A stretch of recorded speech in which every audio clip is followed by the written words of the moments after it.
રાજ્યમાં 2 કરોડથી વધુ ધરતીપુત્રોએ સોઇલ હેલ્થ કાર્ડ કઢાવ્યા છે। છેલ્લા 2 દાયકામાં વિના મૂલ્યે 2 કરોડથી વધુએ કાર્ડ કઢાવ્યા છે। ચાલુ વર્ષે ગુજરાતમાં 2.18 લાખ સોઇલ હેલ્થ કાર્ડનો લક્ષ્યાંક છે।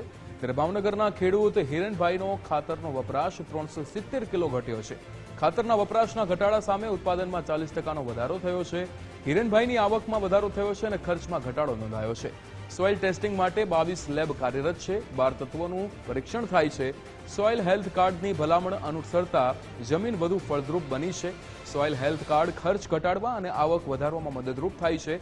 સોઇલ હેલ્થ કાર્ડમાં 12 પેરામીટરનું પૃથક્કરણ કરવામાં આવે છે। ત્યારે પૃથક્કરણના આધારે ખાતરના વપરાશ અંગે ભલામણ કરવામાં આવે છે।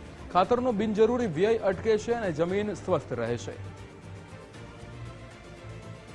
નિકુંજ જાની આપણી સાથે ફોન લાઈન પર જોડાઈ ગયા છે। નિકુંજ, આ સોઇલ હેલ્થ કાર્ડ કે જે ધરતીપુત્રોને અનેક રીતે ફાયદા કરાવી રહ્યું છે, 2 કરોડથી વધુ આ કાર્ડ કઢાવવામાં આવ્યા છે, શું વિગતો?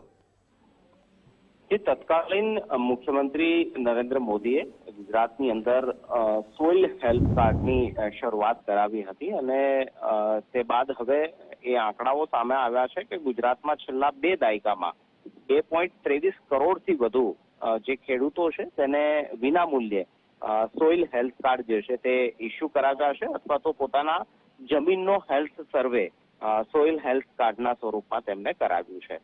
ચાલુ વર્ષે પણ ગુજરાતમાં 2.18 lakh soil health card issue થયા છે, તે પ્રકારનો પણ આંકડો સામે આવ્યો છે। મહત્વનું છે કે આ સોઇલ હેલ્થ કાર્ડના કારણે ધરતીની અંદર પોતાના ખેતરની અંદર કયા પ્રકારના પોષક તત્વની જરૂરિયાત છે અથવા તો ઉણપ છે તેનો ખ્યાલ ખેડૂતોને આવતો હોય છે અને તત્કાલીન મુખ્યમંત્રી નરેન્દ્ર મોદીએ જેની શરૂઆત કરાવી હતી તે આંકડો હવે ખૂબ મોટો પહોંચ્યો છે અને અત્યાર સુધીમાં 2.23 કરોડ કરતા વધુ ગુજરાતના ખેડૂતોએ સોઇલ હેલ્થ કાર્ડ કઢાવ્યા હોય તે પ્રકારનો આંકડો સામે આવ્યો છે। બદલ આપનો આભાર।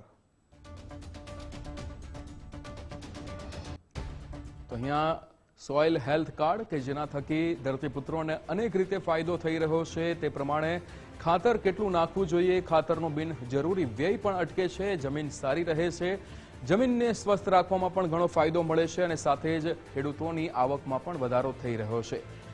આ જે સોઇલ હેલ્થ કાર્ડ આપવામાં આવે છે તેની ભલામણ અનુસરતા જમીન વધુ ફળદ્રુપ બનતી હોય છે।